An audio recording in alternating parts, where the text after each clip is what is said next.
Welcome to DCF Investigations. In the quiet, sprawling suburbs of America, there's an unspoken promise that safety is a guarantee, that the manicured lawns and the tree-lined streets are a fortress against the darkness that lurks in the city centers. But history has taught us, time and time again, that evil respects no boundaries. It does not care for zip codes. It does not care for affluence.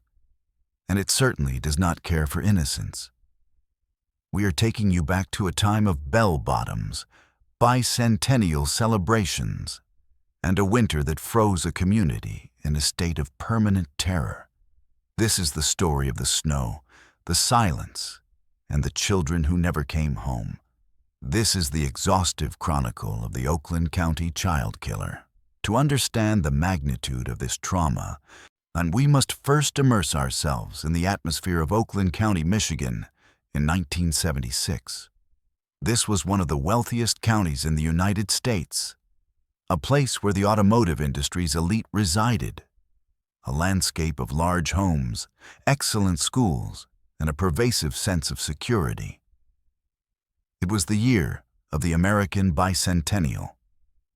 Fire hydrants were painted red, white, and blue. There was a patriotic fervor in the air, a celebration of 200 years of freedom. Children rode their bicycles until the streetlights hummed to life, and front doors were often left unlocked. It was a time and place where the concept of a serial predator targeting children was the stuff of nightmares, not reality. But as the leaves turned and the bitter Michigan winter set in, that innocence was about to be shattered forever. Thus the nightmare began on a Sunday afternoon, February 15th, 1976. Mark Stebbins, a 12-year-old boy from Ferndale, told his mother he was going to the American Legion Hall to watch television. Mark was a responsible boy, the kind who called home if he was going to be late. He left his house wearing a blue parka and jeans, walking into the cold afternoon air. He arrived at the hall, stayed for a while, and was seen leaving around 1:30 in the afternoon. He was heading home, a walk that should have taken him only a few minutes. But Mark Stebbins never walked through his front door. When the sun set and Mark had not returned, panic began to set in for the Stebbins family. In 1976, the protocol for missing children was different than it is today. There were no Amber Alerts and no instant social media blasts. It was a slow, agonizing process of calling friends, checking local haunts, and finally, contacting the police. For days, the community searched. They combed the snowy streets, checked the parks, and prayed for a misunderstanding. But 4 days later, on February 19th, the hope was extinguished. Mark's body was found in a parking lot of an office building in Southfield, a neighboring suburb. The discovery was horrifying not just because of the death, but because of the presentation. Mark was fully clothed in the outfit he had disappeared in. His body was laid out neatly in a snowbank. But there were details that baffled the investigators and chilled them to the bone. Mark had been dead for only a short time before he was found, meaning he had been held captive for days. During that time, he had been fed. Even more disturbing, he had been bathed. His clothes had been washed and dried before being placed back on his body. There were no signs of a struggle at the dump site. It was as if he had been placed there with a twisted sense of care. The cause of death was strangulation. The killer had left no useful fingerprints, no footprints in the snow that could be traced, and no witnesses. The murder of Mark Stebbins sent a ripple of unease through Oakland County.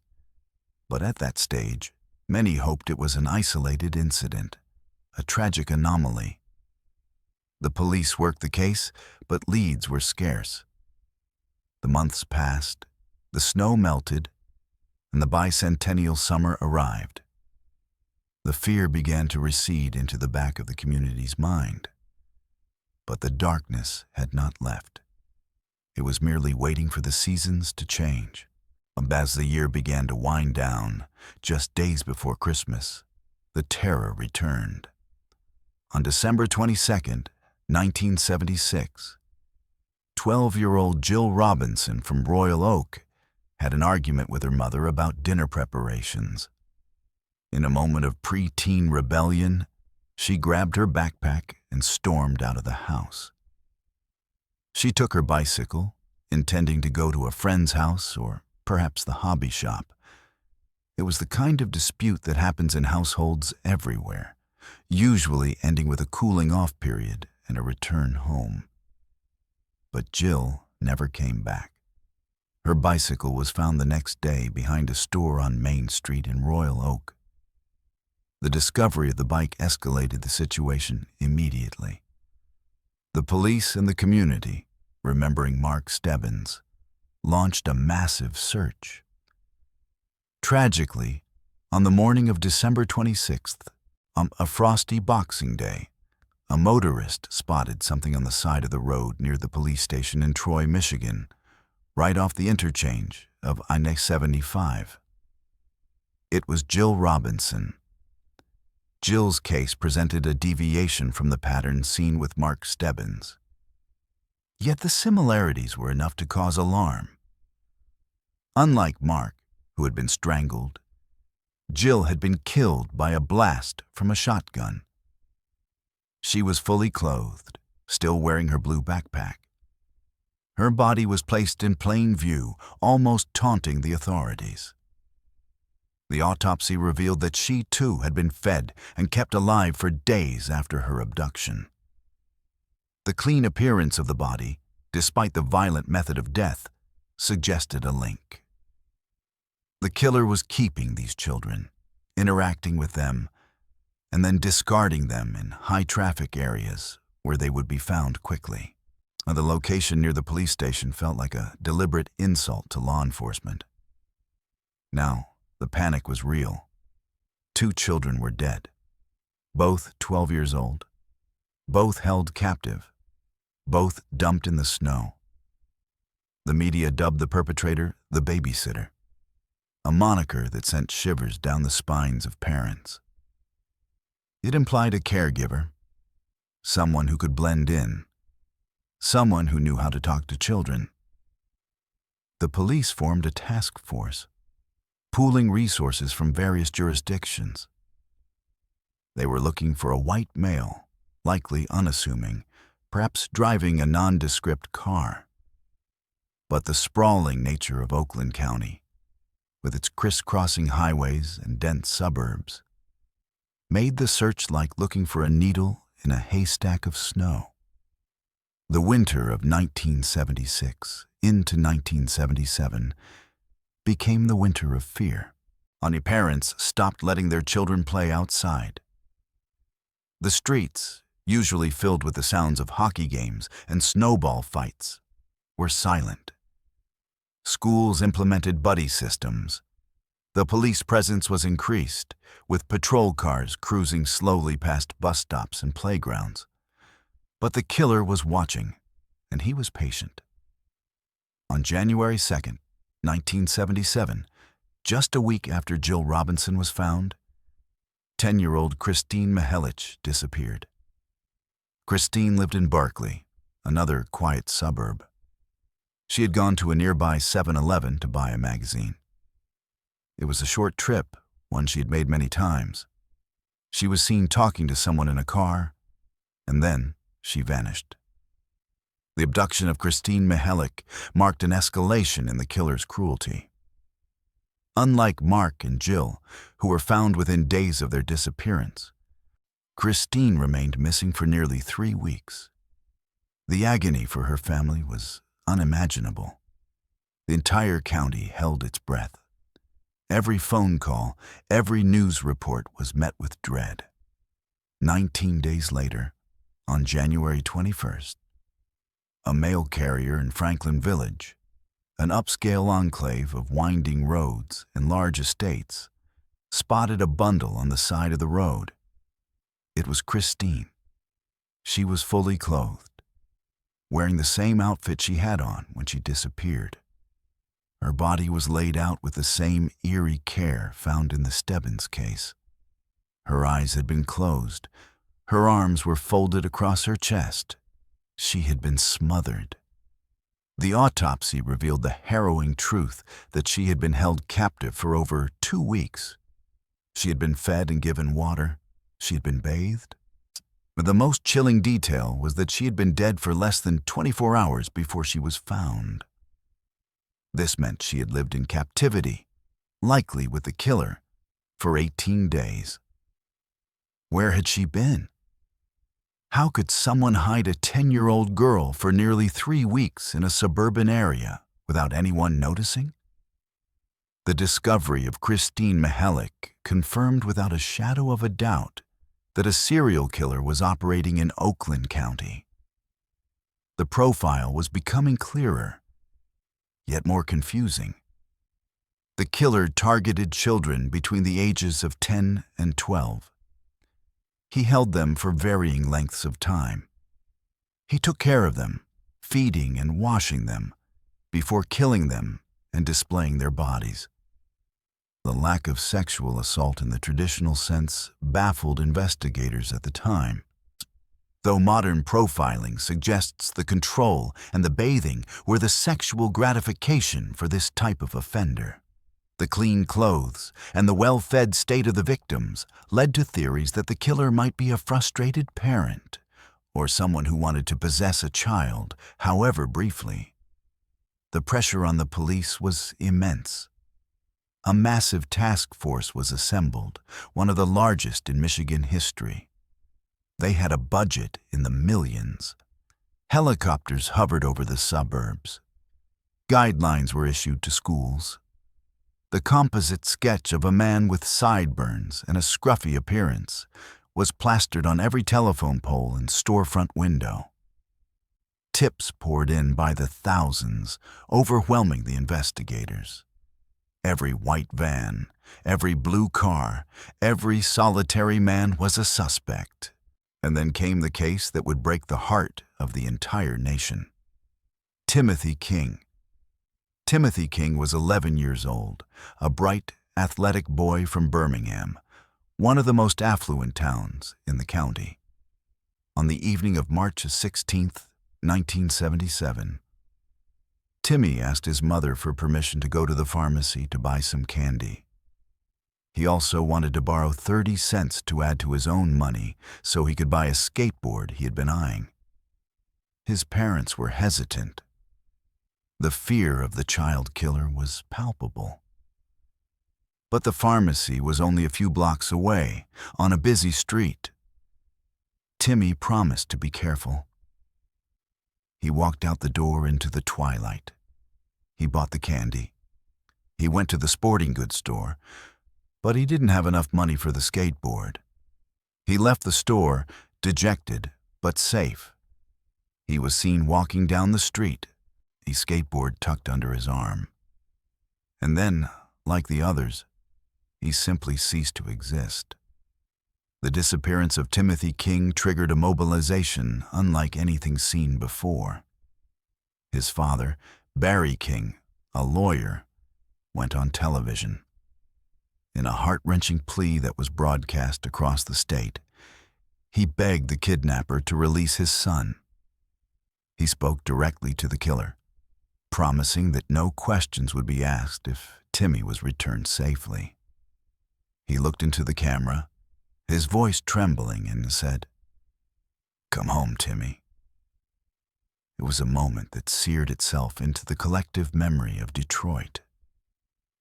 The entire city was looking for the boy with the freckles and the blue parka. Days turned into a week. The snow was beginning to melt, revealing the grime of the winter.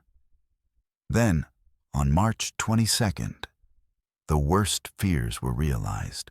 The 2 teenagers driving in Livonia, a suburb miles away from Birmingham, spotted a body in a shallow ditch alongside a remote road. It was Timothy King. The condition of Timothy's body provided the most significant and most heartbreaking clues of the entire investigation. He was dressed in his own clothes, which had been freshly pressed. His underwear, however, was not his own. It was a size too large, suggesting the killer had a supply of children's clothing. But it was the autopsy that provided the most intimate details of his final days. Timothy had been suffocated, but before he died, he had been treated to a meal. The contents of his stomach revealed he had eaten fried chicken and coleslaw shortly before his death.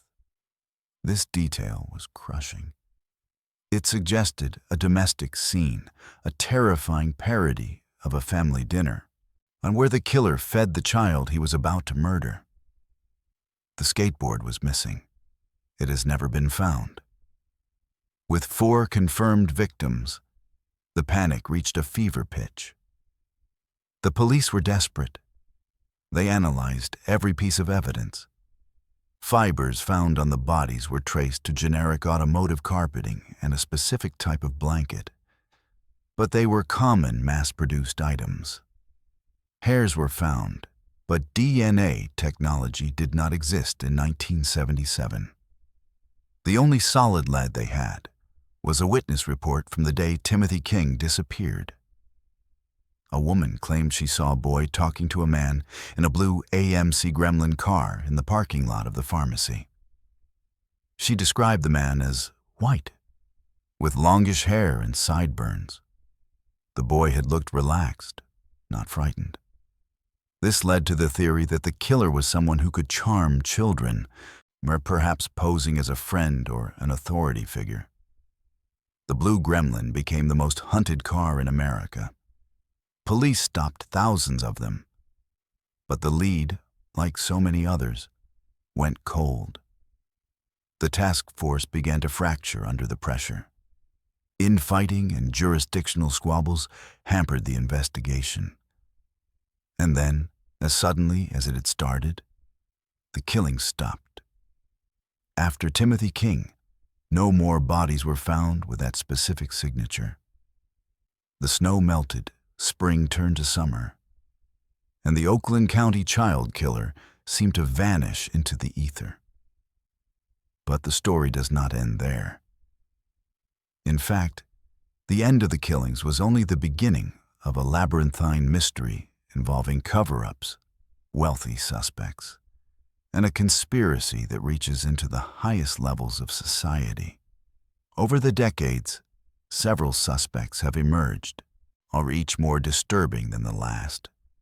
We must examine them exhaustively to understand why this case remains unsolved. One name that repeatedly surfaces in the darker corners of the investigation is Christopher Bush. Bush was not your typical drifter or loner.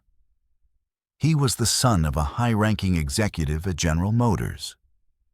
He lived a life of privilege in Bloomfield Hills.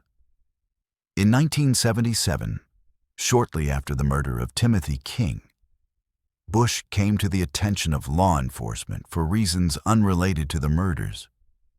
Or so it seemed. He had a history of sexual deviance and had been accused of criminal sexual conduct with minors.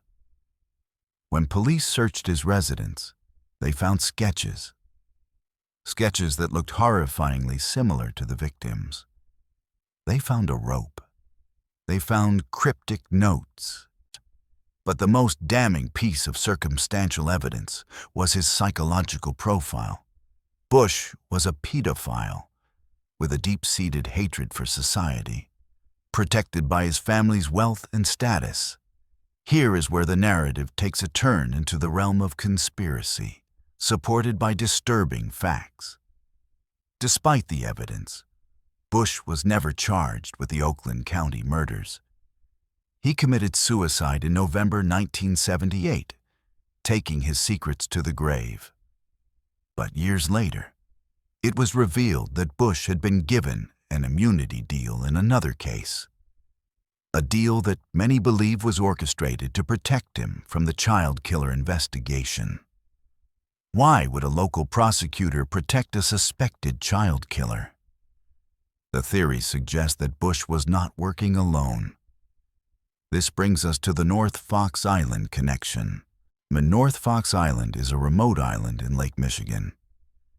In the 1970s, it was owned by a man named Francis Sheldon, a wealthy philanthropist with dark predilections. Investigations revealed that Sheldon ran a camp for boys on the island. But this was no ordinary camp. It was alleged to be a hunting ground for a ring of wealthy pedophiles. The theory posits that the Oakland County Child Killer was not a single individual, but a network of men who trafficked and abused children, using the island as a sanctuary. The connection to the Oakland County cases comes through the sheer logistics. How could one man snatch 4 children, hold them for weeks in a densely populated area, and never be seen? A network explains the resources. It explains the safe houses. It explains the ability to evade capture. Some investigators believe the children were not held in a basement, but perhaps moved around or kept in a location that was above suspicion, like a wealthy estate or corporate property. Another suspect who cannot be ignored is Arch Sloan. Sloan was a known predator who had connections to the North Fox Island ring. A hair found on one of the victims was later analyzed with mitochondrial DNA testing and could not be excluded as a match to Sloan. However, Sloan was incarcerated during some of the abduction windows, which complicates the single killer theory but strengthens the ring theory. If Sloan was involved, he was likely part of a group that shared the tragic task of abducting and disposing of the children. We must also talk about the car, the Blue Gremlin. In the years following the murders, another suspect, Gregory Green, emerged. Green lived in the area and drove a Blue Gremlin. He had connections to Bush. Witnesses later identified Green from lineups as resembling the man seen talking to the victims. But by the time these connections were made, trails had gone cold, evidence had been lost, or suspects had died. The investigation into the Oakland County Child Killer is a case study in frustration. It is a story of lost evidence, police files that went missing, physical evidence that was destroyed or improperly stored. For decades, the families of the victims, particularly the King family, have fought a war against the very institutions that were supposed to help them. They have sued for the release of files. They have hired private investigators. They have kept the names of Mark, Jill, Kristine, and Timothy in the public eye. In the 2000s, new hope emerged with the advancement of DNA technology. Old evidence was re-examined. Touch DNA, which requires only a few cells, was used on the clothing of the victims. In 2012, it was announced that mitochondrial DNA from a hair found on Kristine Mihelich could be linked to the same lineage as a hair found on Timothy King. This was a bombshell. It scientifically linked the two cases, confirming they were victims of the same perpetrator or group. But mitochondrial DNA is not as specific as nuclear DNA. It can only narrow the pool to a maternal bloodline, not a specific individual. It was a step forward, but not a solution. The current status of the case is a haunting limbo. The Oakland County Child Killer case remains open. It is one of the oldest and most high-profile cold cases in the United States. The Michigan State Police and the Oakland County Sheriff's Office still receive tips. Every few years, a new lead surfaces. A deathbed confession, a rediscovered box of evidence, a new witness coming forward after decades of silence. But we must also consider the psychological legacy. The year 1976 changed the way American parents raised their children. The free-range childhood of the mid-century died in the snowbanks of Michigan. The fear of the stranger, the white van, the offer of candy. These tropes were cemented in the national psyche because of what happened to Mark, Jill, Kristine, and Timothy. Let's re-examine the timeline of the final days of Timothy King to truly grasp the horror. March 16th, 5:30 p.m., he buys candy. 5:45 p.m., he is seen talking to the man in the Gremlin. For the next 6 days, he is alive. He is somewhere in the warmth, while his parents are freezing on the sidewalk, handing out flyers. He is eating fried chicken. Is he watching TV? Is he crying? Is he being told he will go home soon? The killer's psychological torture was not just of the victim, but of the family. The cleaning of the clothes, the pressing of the pants. This speaks to a killer who wanted to present the children as perfect in death, a twisted act of love or ownership. It suggests a killer who saw himself not as a murderer, but as a guardian, however delusional that may be. There are even theories that the killer or killers were taunting the police with the locations.